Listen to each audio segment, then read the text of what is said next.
നിയമസഭാ തെരഞ്ഞെടുപ്പ് അടുത്തതോടെ മുഖ്യന്റെ തട്ടകമായ കണ്ണൂരിൽ സിപിഐഎം സ്ഥാനാർത്ഥി പട്ടികയിൽ പിറുപിറുപ്പ്. സ്ഥാനാർത്ഥി പ്രഖ്യാപനം വരും മുമ്പ് തന്നെ ഉന്നത നേതാക്കന്മാർ മത്സരിക്കുന്നില്ല, പകരം അവരുടെ ഭാര്യമാരെ കളത്തിലിറക്കാനുള്ള പണികൾ നടക്കുന്നു എന്ന വിവരങ്ങളാണ് പുറത്തുവരുന്നത്. ഇതറിഞ്ഞ് സ്വന്തം അണികൾ പറയുന്നതാകട്ടെ, കുടുംബാധിപത്യമൊന്നും ഇവിടെ വേണ്ട സഖാവേ, ഇത് ബീഹാർ അല്ല കേരളം എന്നാണ്. സോഷ്യൽ മീഡിയയിലൂടെയാണ് അണികളുടെ പരസ്യമായ പ്രതികരണവും രംഗത്തെത്തുന്നത്.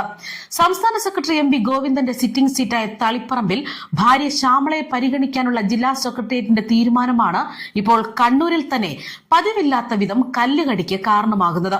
ജയസാധ്യതയില്ലാത്ത ഒരു സ്ഥാനാർത്ഥിയാണ് സംസ്ഥാന സെക്രട്ടറി എം വി ഗോവിന്ദന്റെ ഭാര്യ എന്നാണ് വാട്സ്ആപ്പ് ഗ്രൂപ്പുകളിലടക്കം പ്രചരിക്കുന്നത്.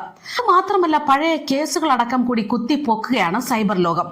മുൻപ് പി കെ ശ്യാമള ആന്തൂർ നഗരസഭ അധ്യക്ഷയായിരുന്ന സമയത്ത് ആന്തൂർ പാത്താസ് കൺവെൻഷൻ സെന്ററിന് പ്രവർത്തനാനുമതി നിഷേധിച്ചതും ഇത് കാരണം പാറയിൽ സാജൻ എന്ന പ്രവാസി സംരംഭകൻ മരണപ്പെട്ടതും എല്ലാം തന്നെ വൻ ചർച്ചകളാവുകയാണ്. ഇതുകൂടാതെ നേതാക്കളുമായി ബന്ധമുള്ള സൈബർ പോരാളികളടക്കം രംഗത്തെത്തുന്നതും ശ്രദ്ധേയമാകുന്നു.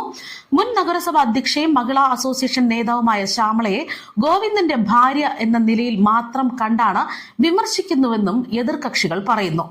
പ്രത്യക്ഷത്തിൽ എതിർപ്പുണ്ടാകാനുള്ള സാധ്യത നേതൃത്വം തള്ളിക്കളയുകയാണ്. അതായത് 1967 മുതലുള്ള തെരഞ്ഞെടുപ്പ് ചരിത്രത്തിൽ 1970 മാത്രമാണ് കോൺഗ്രസ് കണ്ണൂരിൽ ജയിച്ചിരിക്കുന്നത്. 2021 നിയമസഭാ തെരഞ്ഞെടുപ്പിൽ എം വി ഗോവിന്ദൻ 22,689 വോട്ടിന്റെ ഭൂരിപക്ഷം നേടുകയായിരുന്നു. അതേസമയം പാർട്ടി അംഗത്വം പുതുക്കാതെ സിപിഎം മുതിർന്ന നേതാവ് ജി സുധാകരൻ വിട്ടുനിൽക്കുന്നതും വൻ ചർച്ചയാവുകയാണ്. സുധാകരനെ അന്വയിപ്പിക്കാൻ പാർട്ടി സംസ്ഥാന സെക്രട്ടറി എം വി ഗോവിന്ദന് ഇപ്പോൾ നേരിട്ട് രംഗത്തിറങ്ങിയിരിക്കുന്നു. ഫോണിലൂടെ സുധാകരനെ ബന്ധപ്പെട്ട സെക്രട്ടറി തന്റെ ഭാഗത്തു നിന്നും പരാമർശങ്ങൾ വ്യക്തിപരമായ അധിക്ഷേപമല്ലെന്നും മാധ്യമങ്ങളുടെ ചോദ്യം കേട്ട് ചിരിച്ചു എന്നൊക്കെ വിശദീകരിക്കുകയാണ്. പാർട്ടി അംഗത്വം പുതുക്കണമെന്നാണ് ഇപ്പോൾ അദ്ദേഹം ആവശ്യപ്പെട്ടിരിക്കുന്നത്. എന്നാൽ സുധാകരന്റെ നിലപാടിൽ ഒരു മാറ്റവുമില്ല എന്നും വിവരങ്ങളുണ്ട്. വാർത്താ സമ്മേളനത്തിൽ ജി സുധാകരനെ കുറിച്ചുള്ള ചോദ്യത്തിന് എം വി ഗോവിന്ദൻ നൽകിയ മറുപടിയും അതിന് പിന്നാലെ അദ്ദേഹം ചിരിച്ചതുമാണ് ഇപ്പോൾ വൻ വിവാദങ്ങൾക്ക് തിരികൊളുത്തിയിരിക്കുന്നത്. തന്നെ പരസ്യമായി പരിഹസിച്ച സെക്രട്ടറിയുടെ നടപടി ശരിയായില്ലെന്ന് കാണിച്ച് സുധാകരൻ ഫേസ്ബുക്കിൽ കുറിച്ചതോടെയാണ് 63 വർഷത്തെ പാർട്ടി ബന്ധം അവസാനിപ്പിക്കുന്നു എന്ന സൂചനയും പുറത്തു വന്നിരിക്കുന്നത്. സംസ്ഥാന കമ്മിറ്റിയിൽ നിന്ന് ബ്രാഞ്ച് തലത്തിലേക്ക് മാറിയതിന് പിന്നാലെ ജില്ലാ നേതൃത്വം തന്നെ പൂർണ്ണമായി അവഗണിച്ചുവെന്നും അടിയന്തരാവസ്ഥയുടെ 50ാം വാർഷികം ആഘോഷിച്ചപ്പോൾ പോലും തനിക്ക് ക്ഷണക്കത്ത് നൽകിയില്ല എന്നുമൊക്കെ സുധാകരൻ പരാതിപ്പെടുകയാണ്. പാർട്ടി സെക്രട്ടറി തന്നെ പരസ്യമായി കളിയാക്കി ചിരിച്ചിട്ടും ആരും അത് തിരുത്താൻ തയ്യാറായില്ല എന്നതും അദ്ദേഹത്തെ ഏറെ വേദനിപ്പിക്കുന്നു.